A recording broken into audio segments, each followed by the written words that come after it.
In our last tutorial, we learned how to grab the user's location and display it on a map. In this tutorial, we're going to go a step further.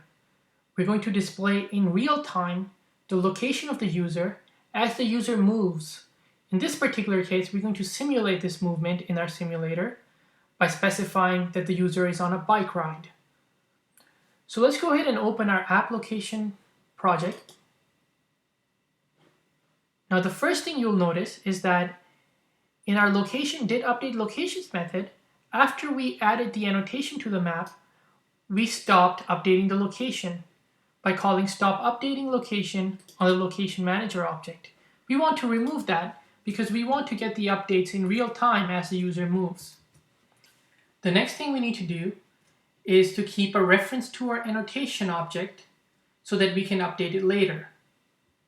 So we'll go right up ahead into our instance variables and we'll declare a new variable called annotation, which is of type mk point annotation. And when we create this annotation, we need to assign it to our instance variable.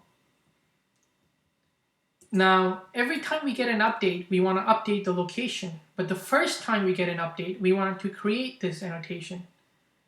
And so we can do that by saying if annotation is null is equal to nil, then we create this annotation. We also center this annotation in the map. However, if it's not null, that means it's not the first time we're getting this. And so we can go ahead and simply update the location. So let me go ahead and add the annotation in here. Otherwise, we are simply going to update the coordinate of the annotation. And that's pretty much it. Let's go ahead and run the application and see where it leads us.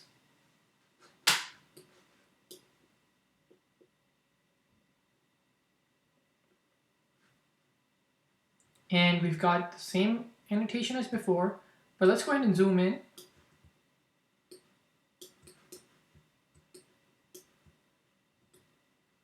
And as you can see, we're moving in real time on the map. It may be hard to notice, but let me go ahead and zoom in more so you guys can see how this user is moving. And there it is, and it's simply on a bicycle ride.